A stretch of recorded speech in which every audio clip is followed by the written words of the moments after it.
y jefe de sección. Servicios allá. No me metas en quilombo Esta es la última charla, ¿no? Esta es la última charla, ¿verdad? ¿Qué pela? ¿Sí? Bueno, muchas gracias a todos por estar. En esta oportunidad me toca presentar la última conferencia de estas jornadas que han sido muy importantes y que han ido creciendo cada vez más. Gracias a Carlos y a Tomás Maresca, que es presidente de la Asociación Argentina de Psiquiatría Biológica, y a Carlos, que es el presidente de estas jornadas. Esta última conferencia va a estar a cargo del doctor Sebastián Camino. El doctor Sebastián Camino trabaja en el Hospital Moyano, aparte de eso es miembro del capítulo de trastornos del humor y es parte también de la comisión directiva de la Asociación Argentina de Psiquiatría Biológica. Y hoy nos va a hablar sobre psicosis puerperal, entidad independiente o parte del espectro bipolar. Bueno, Sebastián, yo te controlo Ale. con el tiempo. Sí, ¿se escucha el micrófono? Está. Ok. Bueno, antes de arrancar, quiero rendir un pequeño homenaje a una amiga que perdimos hace un par de meses atrás y que era la presidenta del capítulo de psiquiatría perinatal de APEM, que bueno, más allá de ser una amiga, que eso es personal, digamos, es una pérdida terrible para la psiquiatría perinatal, la persona que más sabía de psiquiatría perinatal en Argentina, así que me parecía necesario arrancar un poco por ahí, lo estoy manejando bastante bien. Estos son mis conflictos de interés y de lo que vamos a hablar hoy es de psicosis posparto, que invita a pensar que vamos a hablar de una entidad dentro del grupo de la psicosis, pero en realidad lo que vamos a estar hablando es de una entidad en esencia afectiva. El trastorno del humor en el puerperio van a ir progresando en severidad desde los baby blue, pasando por la depresión posparto, siendo la psicosis posparto la forma más severa de trastorno del humor en el periparto inmediato. Al igual que el trastorno por estrés postraumático, que se define por la presencia de trauma, la psicosis posparto se define por la presencia del nacimiento de él o la bebé. Y tiene que haber algunos de estos cuadros clínicos que se den de manera ulterior, es decir, puede ser desde un episodio psicótico sin síntomas afectivos, un episodio depresivo con síntomas psicóticos, o bien una manía o estado mixto, incluso en ausencia de síntomas psicóticos queda englobado dentro de la definición del trastorno, pero ya vemos que es un paraguas que engloba formas clínicas bastante heterogéneas y diferentes entre sí. Con lo cual, el nombre de psicosis posparto, de alguna manera, es un nombre a modificar. Lo cierto es que la presentación clínica de estas entidades clínicas, de esta entidad clínica, perdón, que es la psicosis posparto, lo primero que tenemos que saber es que suele comenzar en el posparto inmediato. Es decir, lo más común es que comience las primeras 2 semanas. Las definiciones varían según DSM y CIE, que prolongan el tiempo de aparición a la 4ª y 6ª semana respectivamente. Hay definiciones un poco más extensas. Cada vez que nos alejamos del momento del parto, estamos volviendo la bolsa de gatos más extensa y con gatos más diferentes entre sí, siguiendo con la analogía. Con lo cual, a la hora de pensar en psicosis posparto, cuanto más inmediato el posparto, más fiel la forma clínica que estamos observando. Rara vez tiene pródromo. Si hay algo que caracteriza a la psicosis posparto es el comienzo abrupto. Pero cuando tiene pródromo, el pródromo es bastante maniforme. Es decir, incremento en el nivel de energía, aumento de la velocidad del habla, una sensación de bienestar exagerada, falta de necesidad de dormir. Eso es lo que domina los primeros minutos, horas de la aparición de esta entidad clínica, que como decíamos, luego cristalizaba en alguna de estas 3 formas, ¿no? Manías, depresiones o psicosis no afectivas. Si uno va a cómo se presenta clínicamente cualesquiera de estos cuadros clínicos, lo que llama la atención es lo que se denomina una presentación caleidoscópica. Es decir, más allá del comienzo abrupto, es bastante polimorfo en su signo-sintomatología. Y en ese polimorfismo sintomático observamos síntomas afectivos que van de la manía a la melancolía, alucinaciones y delirios.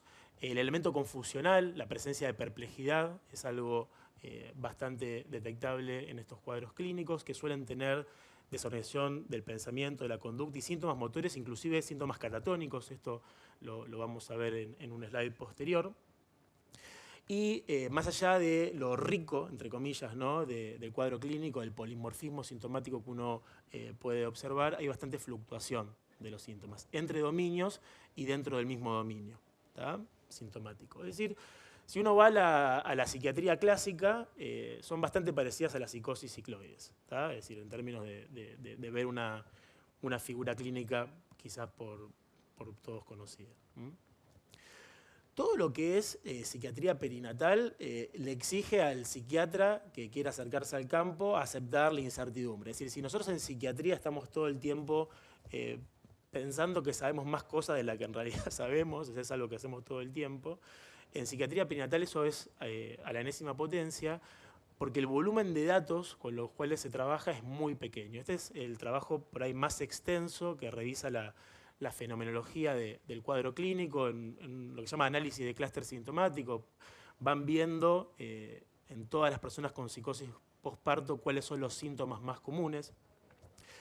Y por ahí algunas cosas como para resaltar, más allá del miedo, de los temores, de los pensamientos depresivos, de la angustia, tienen que saber que aproximadamente el 20% de las pacientes tienen pensamientos suicidas. Sobre esto vamos a volver más adelante. Y en el dominio de síntomas maníacos, lo que va a dominar es la irritabilidad, la aceleración de la velocidad del habla, pero fíjense la prevalencia elevada de agitación psicomotriz. El año pasado, Daniel Sotelo, Verónica Grasso, Gustavo Vázquez y otras personas hicieron una serie de documentos revisando la obra de Weygand, y en el prólogo de Paola Salvatore se hacía mucho hincapié en esto, es decir, la presencia de agitación psicomotriz en una paciente con un episodio depresivo o en un paciente con un episodio depresivo incrementa mucho el riesgo suicida.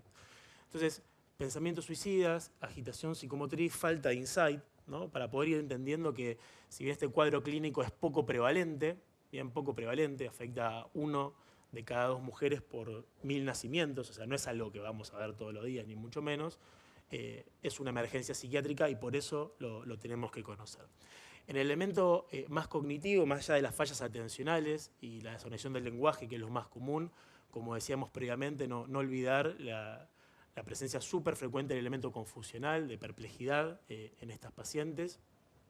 Y fíjense, una presencia no baja de síntomas motores y de síntomas catatónicos.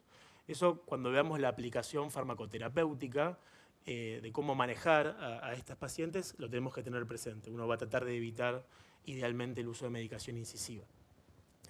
Y por último, bueno, obviamente, psicosis posparto, síntomas psicóticos. Lo interesante es que, a diferencia de otras formas clínicas, los síntomas psicóticos están relacionados con el bebé.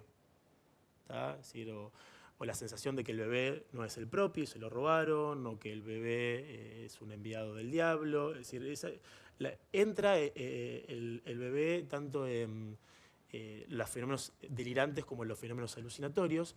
Y si bien tampoco es tan alta la prevalencia, hay un 8% de pensamientos de infanticidio. Entonces, agitación psicomotriz, ideación suicida, pensamientos de infanticidio. Estamos hablando de un cuadro, insisto, que es una emergencia psiquiátrica.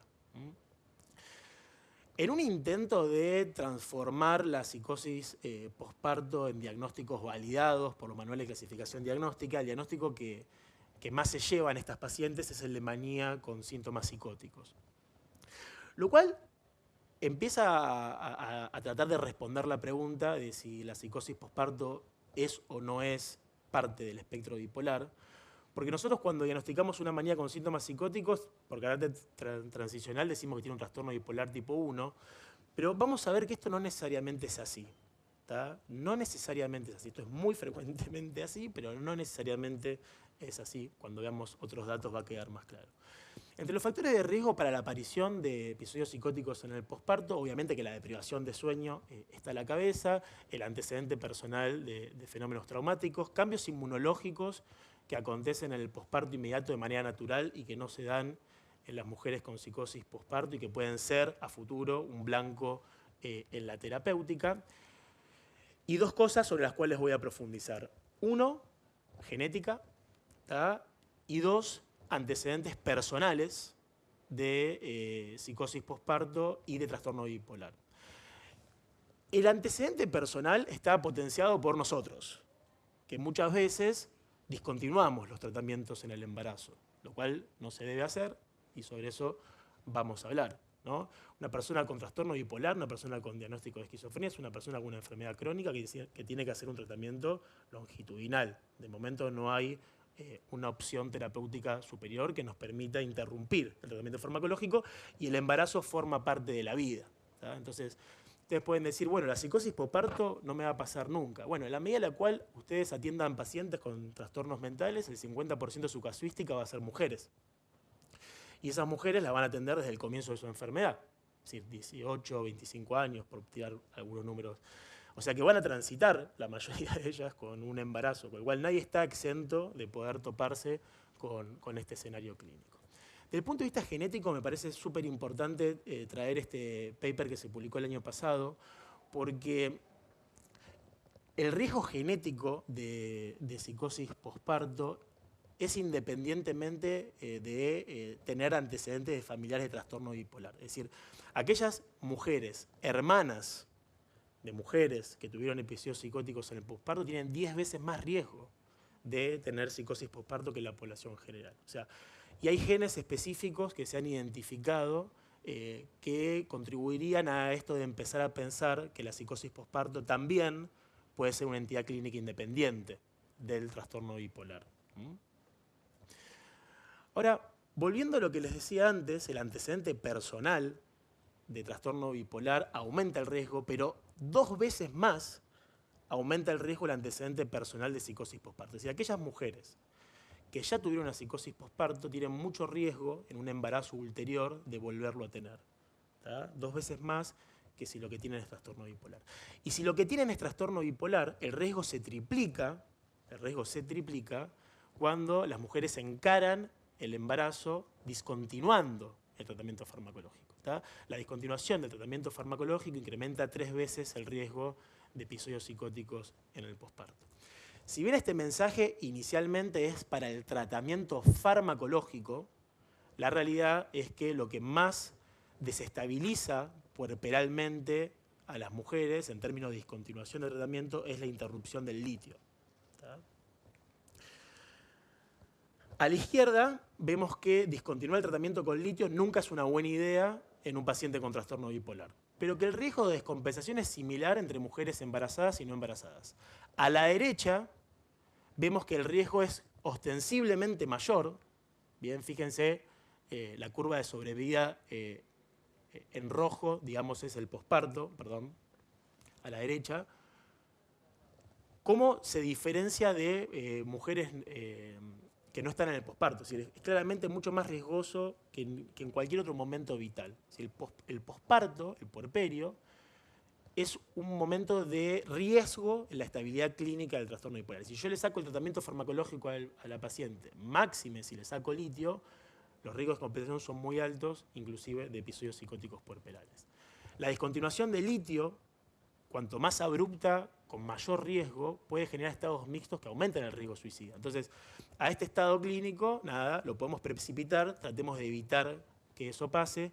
En ese sentido, la descripción de cómo manejar el trastorno bipolar en el consenso que escribió Eliana es bastante orientativa y va en línea con esto que estamos conversando. Hace un par de semanas salió este paper muy interesante en JAMA, que en el capítulo de psiquiatría perinatal revisamos, están todos invitados a participar. Nos juntamos cada 2 meses, si no tenemos ninguna situación en el medio. Lo que estuvimos revisando es que el riesgo de incremento de descompensación de episodios graves en mujeres con trastorno bipolar, esto no es así en esquizofrénicas, no incrementa, no cambia significativamente cuando uno discontinúa el tratamiento antipsicótico en mujeres bipolares. Yo de acá quiero hacer 2 asteriscos, porque me tomé el trabajo de leerlo el paper en detenimiento para no confundir el mensaje. Mi mensaje no es en ningún momento sáquenle el tratamiento antipsicótico a sus mujeres con trastorno bipolar durante el embarazo. Yo no estoy diciendo eso.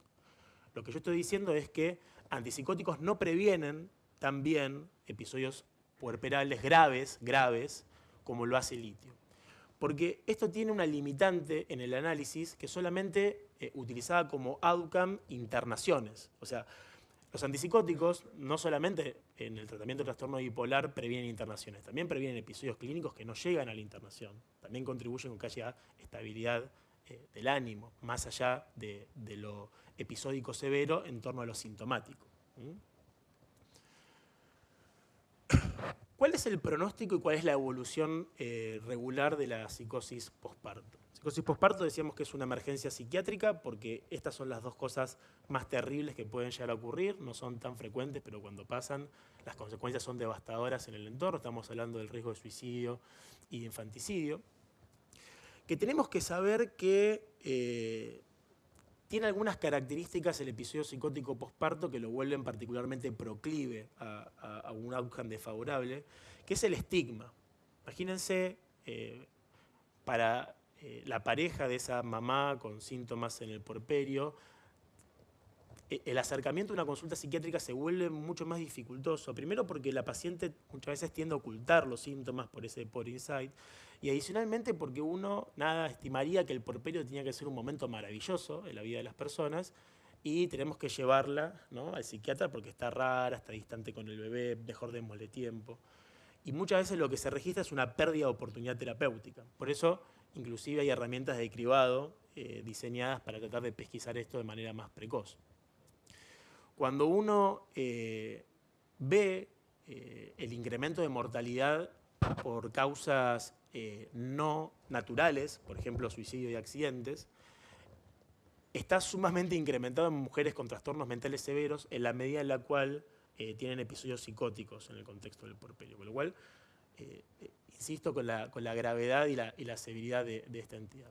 Entonces, lo más normal es que cuando aparece el intento de suicidio haya un trasfondo depresivo en la paciente, pero muchas veces dentro de ese trasfondo depresivo que lleva a la mujer a un intento de suicidio o a finalmente consumarlo, hay un involucramiento del bebé en la idea del suicidio. Entonces ya no solamente es matarme a mí, sino evitar que mi hija, que mi hijo sufra por lo que yo estoy viviendo.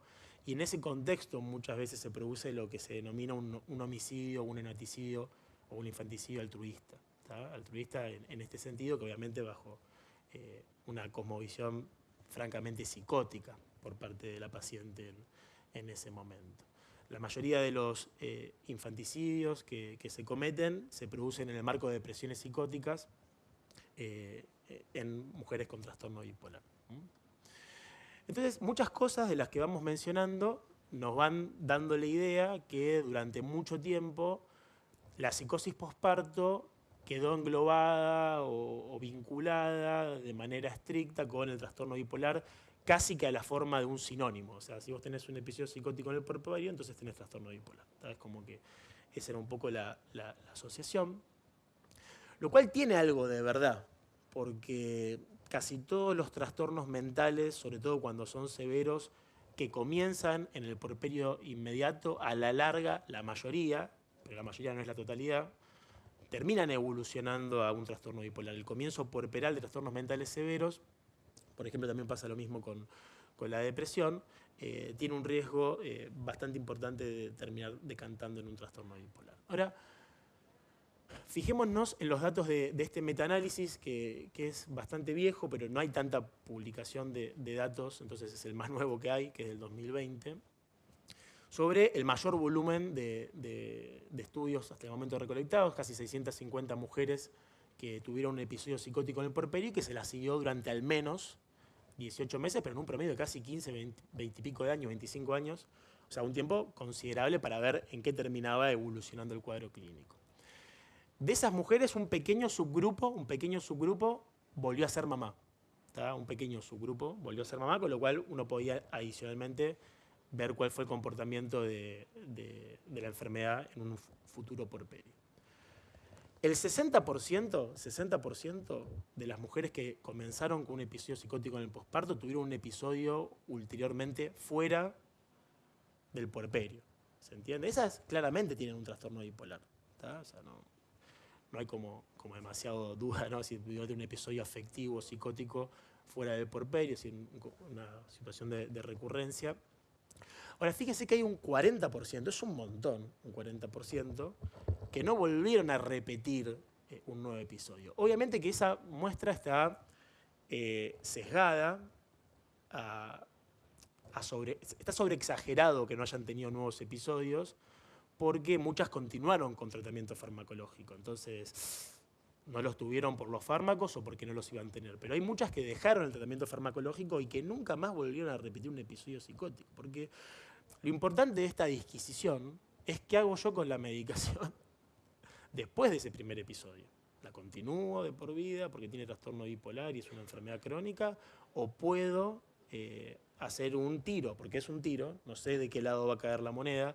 Obviamente que si es hija, hermana, sobrina y prima de personas con trastorno bipolar, mejor no hacer el tiro, pero nada, pensar en la posibilidad de este diagnóstico como una forma aislada.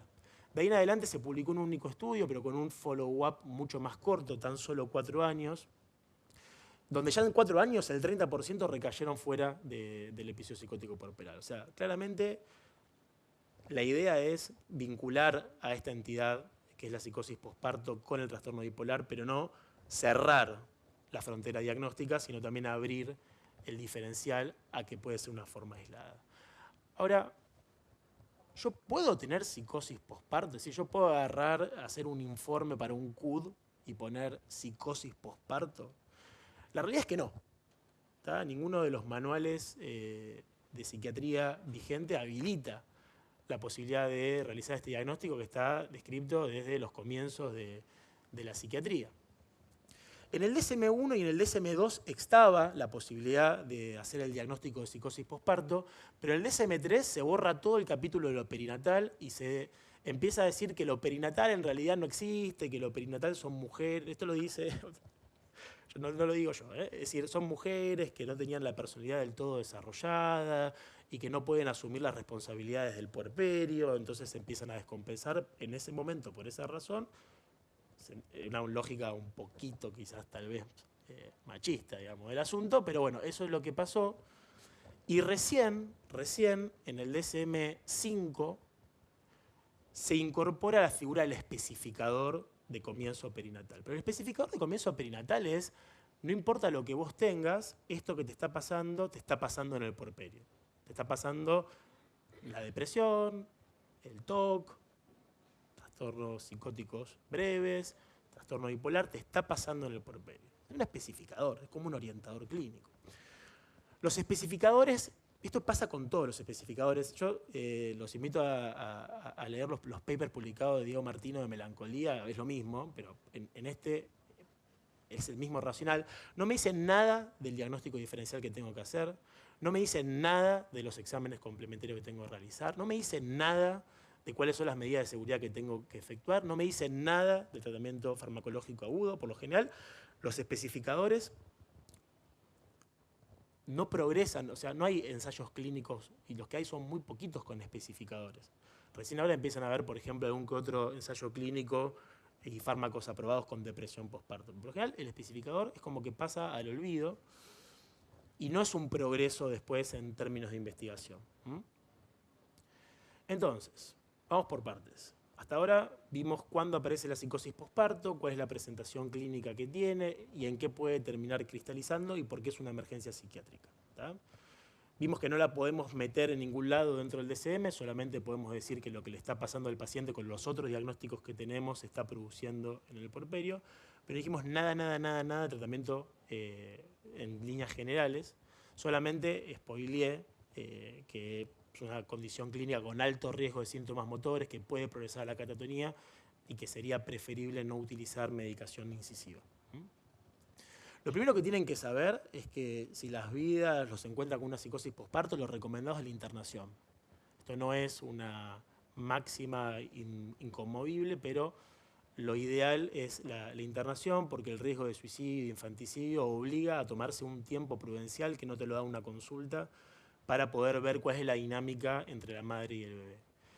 La propuesta es que esta internación se produzca de manera conjunta. Hoy en día no tenemos ningún tipo de dispositivo, ni público ni privado, que contemple una internación madre-bebé, pero la realidad es que eso mismo pasa a nivel mundial. Son muy pocos los países que tienen salas de internación madre-bebé, contados con los dedos.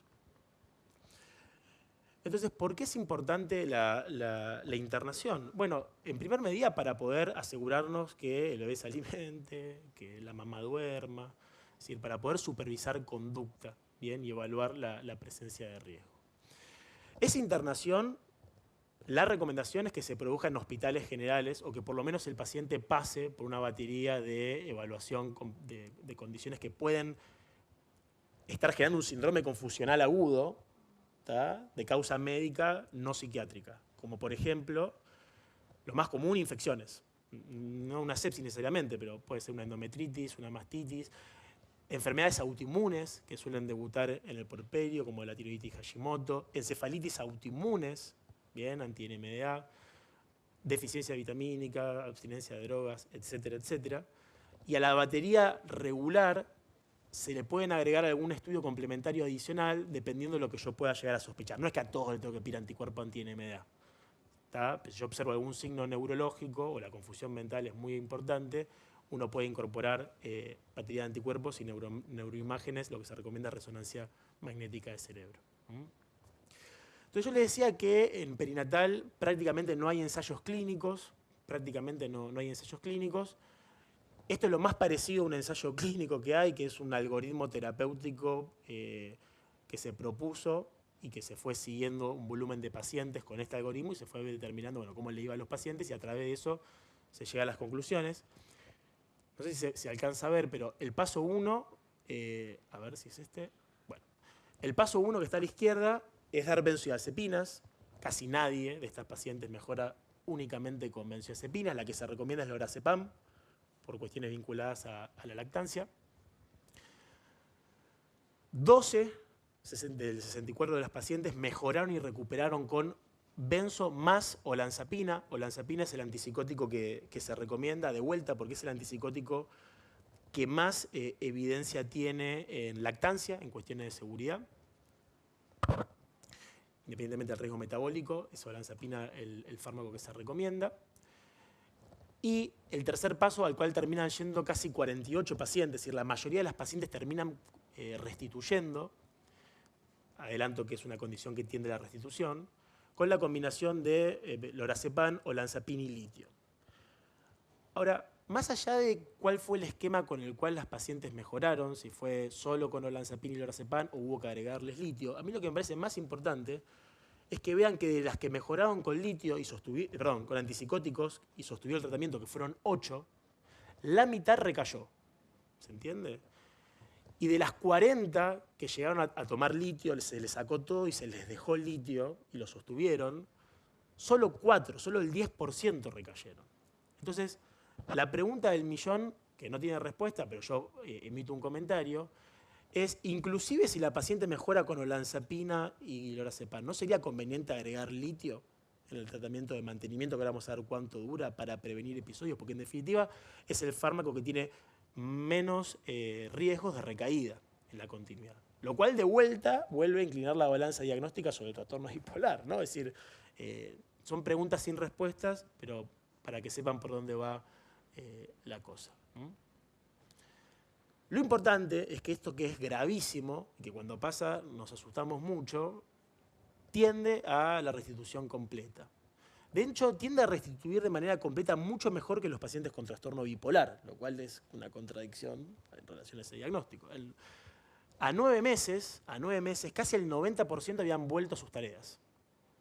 Casi el 90% de las mujeres, después de un episodio psicótico posparto, habían vuelto a sus tareas habituales a los 9 meses.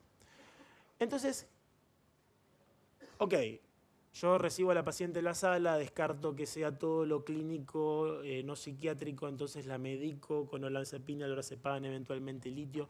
¿Cuánto tiempo tengo que continuar el tratamiento farmacológico? Si es trastorno bipolar, es toda la vida.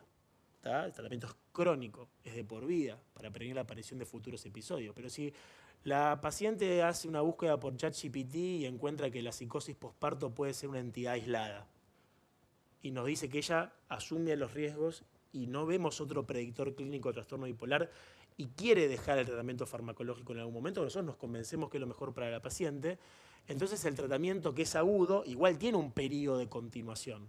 Ningún tratamiento agudo dura 6 semanas. ¿Tá?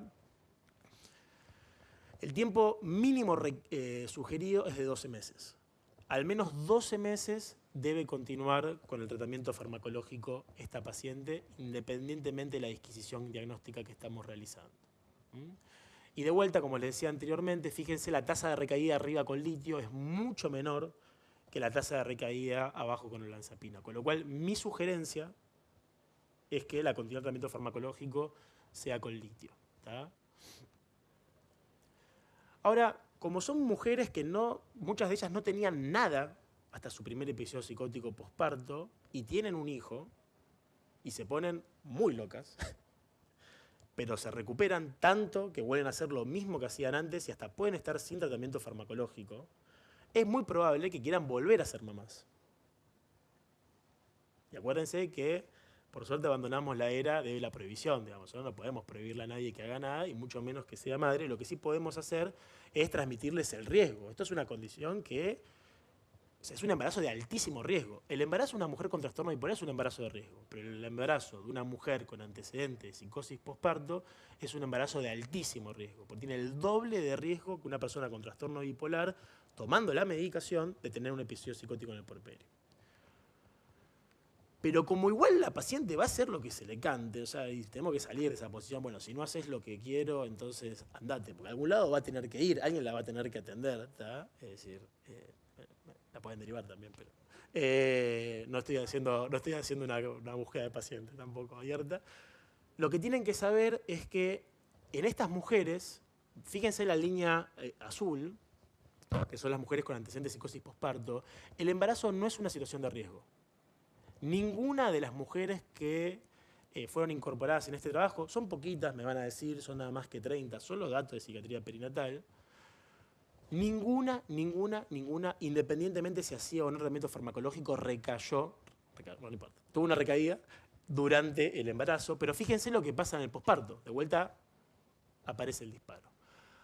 Ahora, todas las que tuvieron un episodio psicótico en el puerperio, todas las incluidas en este trabajo, no estaban tomando la medicación. Entonces, si una mujer con antecedentes de psicosis puerperales vuelve a quedar embarazada, pese a nuestra información sobre el riesgo elevado que eso conlleva tener un episodio psicótico puerperal nuevamente, la conducta debería ser iniciar la farmacoprofilaxis, en el puerperio inmediato. Eso es lo que se recomienda. Con litio, porque es el fármaco que más ha demostrado la prevención de episodios. Así que, no mucho más, perdón si los mareé, y gracias por la atención hasta ahora este día.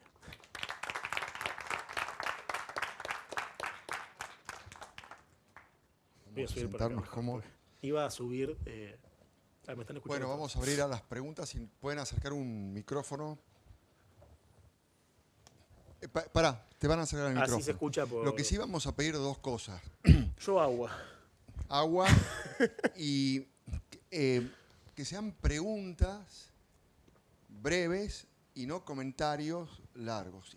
Y en lo posible no casos propios, porque es muy difícil abordarlo. Entonces, preguntas porque la cantidad de información ha sido buena. Así que vamos con tu pregunta. Una paciente con trastorno bipolar que tenés medicada con litio y por ahí con un antipsicótico. Está en periodo de embarazo y está próxima al parto. ¿Lo suspendés unos días antes la medicación? La recomendación es la siguiente. Siempre vas a tener que balancear el tratamiento farmacológico de esa paciente en particular. Si es necesario en la previa, idealmente a quedar embarazada, que tome toda la medicación que venía recibiendo. Y lo mismo vas a hacer durante el embarazo, como primer punto. Ahora, si la paciente vos llegás a la decisión de que tiene que tomar litio y el antipsicótico hasta el momento del parto, La discontinuación se debe realizar de litio únicamente, 24 o 48 horas antes, para evitar síntomas de intoxicación en el bebé. Y también hay que recordar que el momento del parto es un momento de pérdida bastante marcada de volumen plasmático, y eso genera un incremento bastante significativo en la litemia, con lo cual la dosis de litio que durante todo el transcurso del embarazo vos fuiste subiendo, porque el aumento de volumen plasmático te licuó la litemia, la vas a tener que volver a bajar. Entonces, la recomendación es que los nacimientos de las mujeres con trastornos bipolares sean planificados, ¿tá?, en la medida de lo posible, o sea, que haya una fecha de cálculo del parto y que se realicen en lugares con unidad de cuidado neonatal. También porque, bueno, puede haber complicaciones, independientemente del fármaco que reciba la paciente, puede haber complicaciones neonatales. Gracias. Ahí el doctor... Gracias. Si le pueden pasar el micrófono.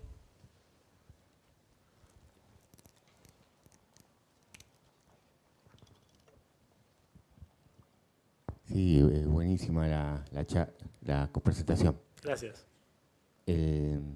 Recomendaste litio y olanzapina. ¿Y alguna otra más alternativa? Porque viste que los más viejos tuvimos miedo a la teratogenia del litio y ahora ya no. Así que, ¿cuáles serían los que... ¿En qué momento? ¿En el momento del embarazo o en el momento del posparto con la No. posparto? Sí, estoy hablando de toda la gestación, todo el embarazo. Y en términos de estabilizadores del ánimo, los que tienen datos de más seguridad son la motrigina y litio, ¿tá? Sobre todo, bueno, la motrigina tiene un mejor perfil inclusive que el litio durante el embarazo. Pero después también puedes usar tranquilamente quetiapina para pensar en los fármacos de primera línea. El que está desaconsejado es el ácido valproico. Y en lo que es el puerperio inmediato, a la hora del manejo de los síntomas psicóticos, la realidad es que todos los antipsicóticos son compatibles con la lactancia, en términos generales. Sí es verdad que los ahorradores de prolactina, por ejemplo el aripiprazol, pueden atentar contra la lactancia materna. Con lo cual, bueno, por ahí quizás haya otras mejores opciones que aripiprazol en el contexto del puerperio. En la gestación, ya te digo, en realidad vos lo que haces es el seguimiento farmacológico. O sea, el tratamiento farmacológico en el embarazo, por lo general, es la continuidad del que venía recibiendo la mujer antes de quedar embarazada. Sería raro hacer un cambio farmacológico en ese momento, porque expones a la paciente a una desestabilización clínica en un momento que en sí mismo es complicado. El problema de quetiapina, que te lo acabo de decir que es algo positivo, es el riesgo de diabetes gestacional, sobre todo en el tercer trimestre. Pero bueno, si bien cada decisión es individualizada, no es un medicamento que no puedas utilizar en embarazo, que tenga una contraindicación, ni mucho menos. Si una paciente únicamente logró la estabilidad clínica con quetiapina, no es una buena idea sacársela en ese momento. Por eso siempre las decisiones, por eso cuando uno dice, bueno, psicosis posparto no me va a pasar nunca, no sé, alguien puede ir con ese pensamiento fantástico por la vida, o si me pasa la derivaré, pero todos atendemos mujeres en edad reproductiva y la clave es atenderlas como si se fueran a embarazar. Esa es la forma de pensarlo.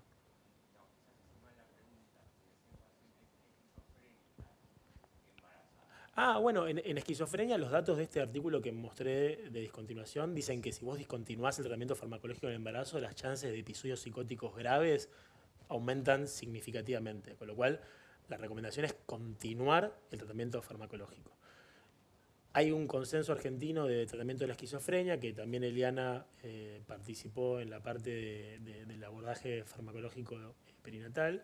La recomendación es hacer tratamiento farmacológico y olanzapina y quetiapina. Es verdad que tienen, insisto, el riesgo de diabetes gestacional.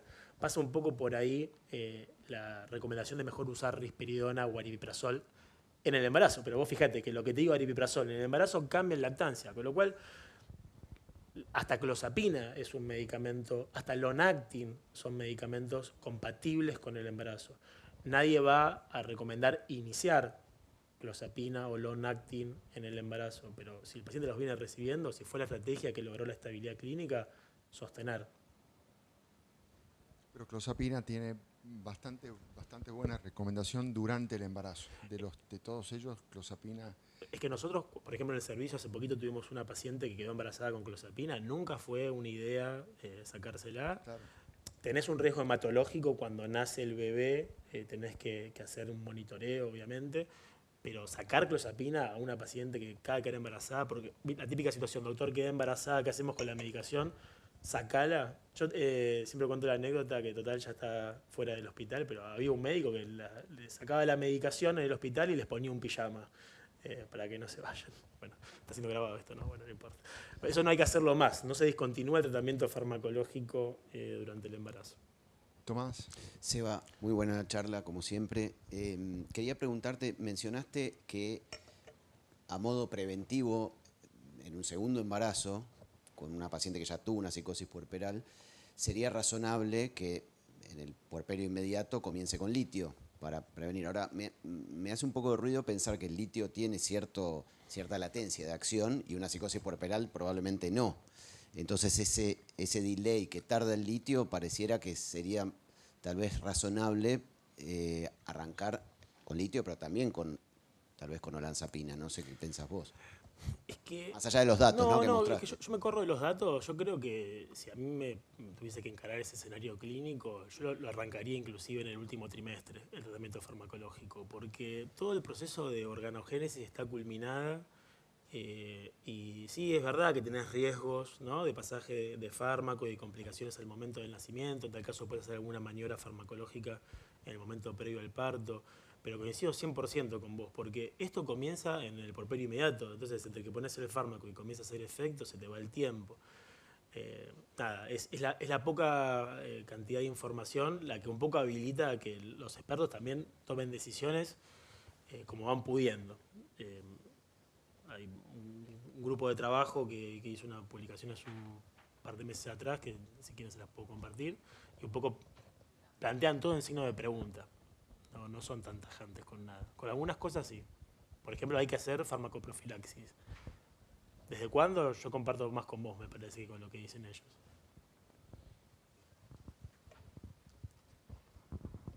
En un hospital general aparece una situación de psicosis puerperal. Lo primero, suspender la lactancia. Como que... Bueno, pero eso ha cambiado. Claro, eso quería preguntarte si hay alguna evidencia. Eso cambió bastante porque históricamente era así. A ver, nadie, por ejemplo, clozapina está contraindicada en la lactancia. Litio no está contraindicado, pero exige una serie de controles en el niño que probablemente sean difíciles de realizar, pero tampoco tiene una contraindicación absoluta como tenía antes. No por eso son medicamentos que no son riesgosos en la lactancia. Y la lactancia no solo que tiene una serie de beneficios que la vuelven única para el bebé, sino que acompañada, ¿no? O sea, no dejando a la mujer sola a la lactancia, sino con un equipo de puericultoras que acompañen trabajando en equipo, con pediatras también. También es terapéutica para la madre y para la construcción del vínculo madre-hijo. Sí, obviamente que vas a tener que propiciar ese escenario con muchas medidas de cuidado, que eso es lo más dificultoso. Ahora, como te digo una cosa, te digo la otra. La verdad que en los hospitales hoy en día la conducta termina siendo la suspensión de tratamiento farmacológico, perdón, de la lactancia, el uso de cabergolina, el uso de vendajes compresivos, por falta de recursos, digamos, no tenés los recursos para trabajar de manera correcta, entonces uno después, sobre lo ideal, trabaja y hace lo que tiene al alcance. Pero a nivel internacional, cada vez se dice más que no es una buena idea suspender la lactancia. Por ahí me estoy contradiciendo con lo que yo hago. por eso va la aclaratoria, pero bueno, después uno cuando lo lleva a la práctica sabe cómo funciona un hospital y cuáles son las posibilidades de la convivencia madre-bebé y el resto del equipo, eso no pasa. Bueno, tenemos que empezar a hacer lugar para que pase por ahí. Y para vos, Sebastián, la psicosis puerperal, ¿entra dentro del espectro de los trastornos afectivos o no? ¿Cuál es tu opinión? Digamos, vos presentaste un cuadro psicótico con florido componente afectivo que mejora con el litio. No, para mí definitivamente sí, pero al mismo tiempo yo tengo una lógica de abordar la duda que es en convivencia con el paciente. Entonces yo creo que es importante darle la información al paciente y que también de manera conjunta decir, porque esta pregunta, la consecuencia que tiene es terapéutica. Es decir, vos vas a poner tu integridad mental en juego, en seguir o no seguir un tratamiento farmacológico, y vas a poner tu integridad física en juego en seguir o no seguir un tratamiento farmacológico. Estas son las posibilidades, esto es lo que puede pasar. Aceptar la incertidumbre y de manera conjunta con el paciente decidir. Son pacientes que pueden participar del proceso de decisión porque tienden a recuperar funcionalmente. Entonces, transitados los 12 meses, nos sentamos y hablamos. Ahora lo continuamos y después vemos. Pero si hay un diagnóstico del DSM al cual asociar la psicosis posparto, es el trastorno bipolar y no es otra cosa. Entonces, en cuanto a lo farmacológico estamos llenos de dudas, en cuanto a lo clínico estamos llenos de dudas, pero creo que... Es lo lindo de la psiquiatría. No, yo pienso que es lo lindo de la psiquiatría. Vamos un poquito, empezamos por el final, que es lo farmacológico, lo clínico. Y en cuanto al oficio patológico, me parece que hay algo que vos dijiste que hay que preguntar. El embarazo, que ninguna paciente recayó, De las que tienen ¿es psicosis posparto, protector de la recaída de una psicosis? ¿Se podría pensar como el periodo del embarazo como un periodo protector por alguna cuestión hormonal? Porque si pensamos No, que yo hay algo en el posparto, también podemos vincularlo con lo hormonal. Sí, no, yo lo pienso distinto. Pienso que el puerperio es un momento de estabilización clínica y que el embarazo no lo es. ¿Se entiende? El embarazo no lo es. Vos cuando ves el comportamiento del trastorno bipolar en el embarazo es similar al comportamiento del trastorno bipolar fuera del embarazo. Eso no lo vuelve protector, porque si no, las personas con trastorno bipolar, supongamos, en el embarazo no se descompensarían y se descompensan. Si vos dejas la medicación, se descompensan igual que en cualquier otro momento habitual. Ahora, sí que el puerperio es francamente desestabilizador. Entonces podría ser una entidad clínica diferente. Exacto. Más preguntas. Vos, Norma, ¿qué pensás? Y yo vos quería, que tenés tantos años de ver... pero son fenomenológicamente parecidas a cicloides, entonces, ¿cómo no va a hablar de usted? Yo te digo, en los tantísimos años en la guardia que estuvimos con el doctor Monchablón, la pregunta era si no eran psicosis cicloides, porque en realidad la sintomatología se corresponde más con el cicloide que con una psicosis, un trastorno bipolar 1, ponele. No, da mucho más para la sintomatología del cicloide. Y para nosotros eran cicloides. De hecho, una vez tuvimos una paciente que los 6 embarazos hizo una psicosis cicloide.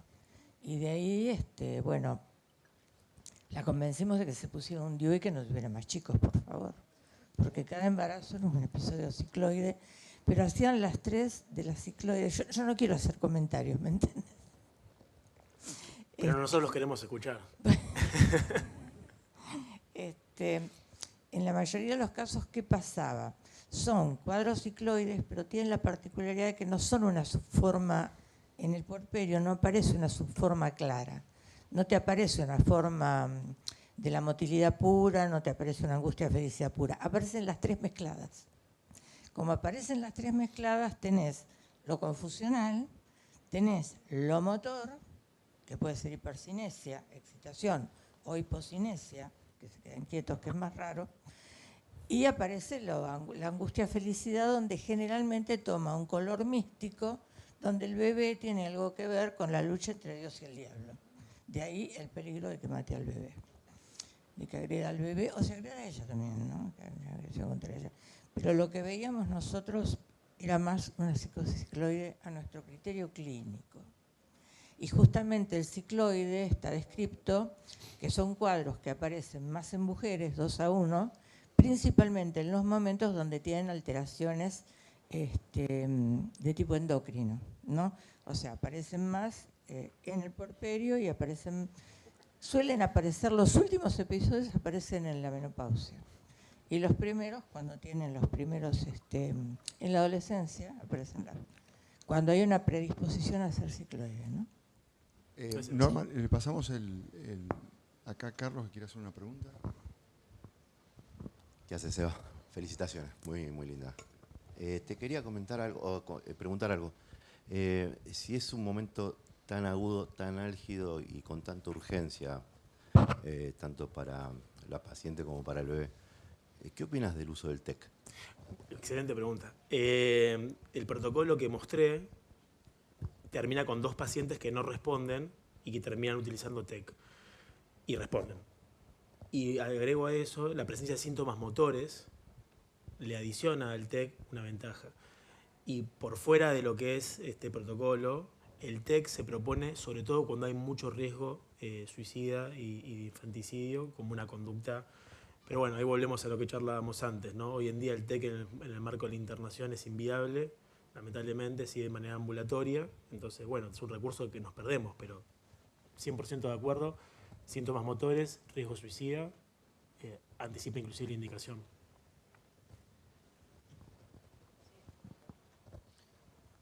Una cosita cortita nada más, lo que había dicho Alejo del embarazo como protector, que creo, no sé eso de dónde salió, no sé qué, pero generó mucho daño, porque hizo que muchos colegas no medicaran a las pacientes embarazadas y genera muchas descompensaciones y cuadros psicóticos durante el embarazo, que es más la regla que la excepción en pacientes bipolares. Solo desaclaras ese tema, ¿no? Totalmente, y esa discontinuación del tratamiento farmacológico en el embarazo, por ser protector, llega también a los episodios puerperales. O sea, no solo en el embarazo, sino también en el puerperio, por la misma lógica que hablábamos. Una vez que nace el bebé, hasta que el fármaco comienza a actuar, no nos da el tiempo para prevenir la recaída. La doctora quiere hacer una pregunta.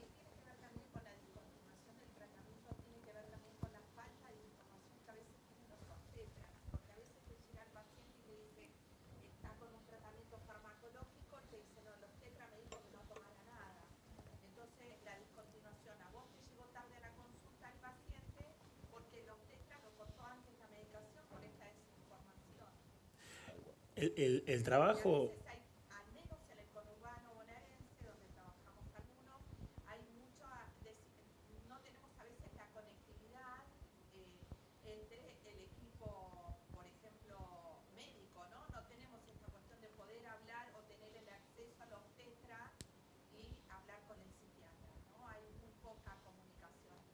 Sí, la psiquiatría perinatal exige el trabajo con obstetras, si no, no se puede trabajar, y también con pediatras, porque lo mismo te puede pasar con la medicación y con la lactancia. Nos-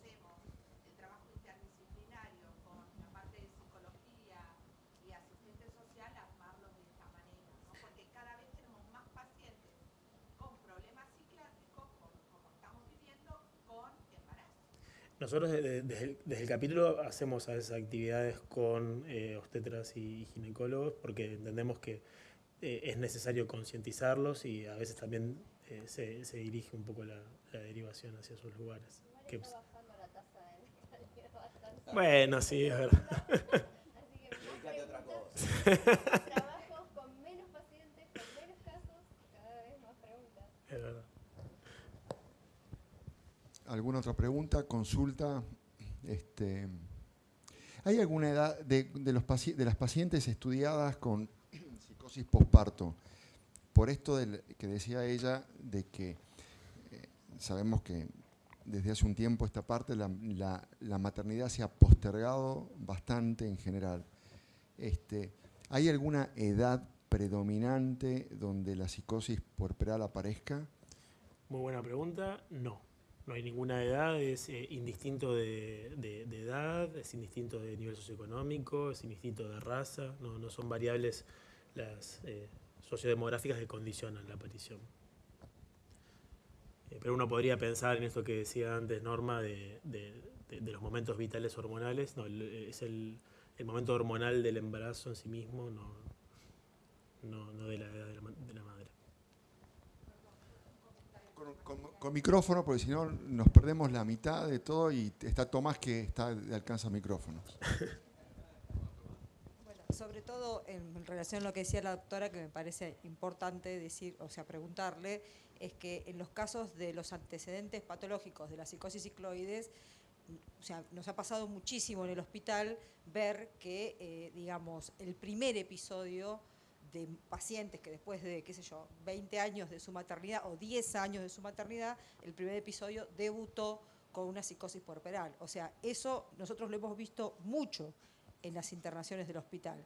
Por eso pensaba y afirmaba que me parece que estaría dentro de lo que es la psicosis cicloide.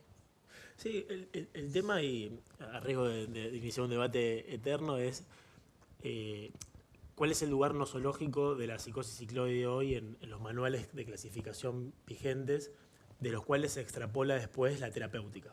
Pero yo en ningún momento quiero llevar esto a la discusión de si son psicosis cicloides o no, porque para mí son psicosis cicloides. De hecho, cuando hice el slide lo dije, me hacía acordar muchísimo cuando teníamos las clases ya desde la residencia con Norma.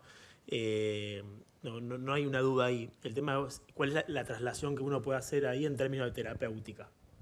Que bueno, está bien, uno si las encuadra en psicosis breves, es uno el foco, y si los encuadra dentro del trastorno bipolar, porque va a haber muchos que pueden decir que son episodios mixtos que están recurriendo en el tiempo. Si usan una visión más crepeliniana, uno puede llegar a pensar eso también. Entonces, bueno, esa es la discusión también para dar.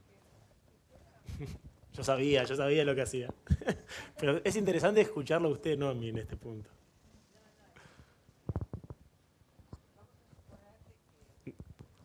Vamos a suponer que es una persona joven y que no ha tenido episodios anteriores. O sea, no es una bipolar 1 porque no tuvo episodios anteriores y el primer episodio aparece justo en el posparto. Por el tipo de sintomatología, obviamente nos inclinamos a pensar con más certeza que es un cicloide, que obviamente no lo vas a encontrar en los DSM. Y si querés pensarlo como esquizoafectivo, pensarlo como esquizoafectivo, pero bueno, es lo único que encontrarías en el DSM. Pero no, lo que quiero decir es que más allá de eso, cuando estamos hablando de trastorno bipolar, estamos hablando de un trastorno psicótico cuantitativo del estado de ánimo, ¿sí? Y cuando estamos hablando de psicosis cicloide, estamos hablando de un trastorno cualitativo donde interviene el estado de ánimo, pero también intervienen síntomas de la serie esquizofreniforme. La angustia paranoide, las cuestiones motoras. Bueno, las cuestiones motoras pueden estar también en el trastorno, pero no es un trastorno afectivo puro. Ya no es afectivo puro.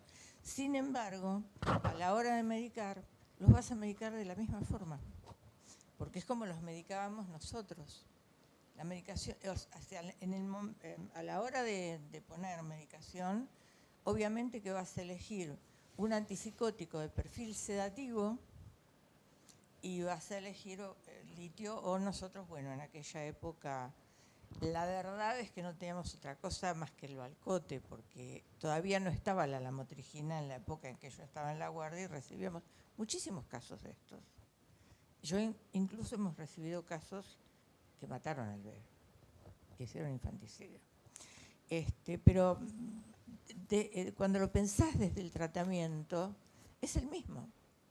Lo vas a pensar como antipsicóticos de perfil sedativo y estabilizadores del ánimo. No cambia demasiado. Eso. Bueno, ¿algún comentario más para cerrar, Sebastián? No, agradecer. ¿Cómo? Agradecer que estén acá a este horario. Bueno, vamos a cerrar. Muchísimas gracias a todos y creo que tenemos el acto de clausura ahora. Muchas gracias.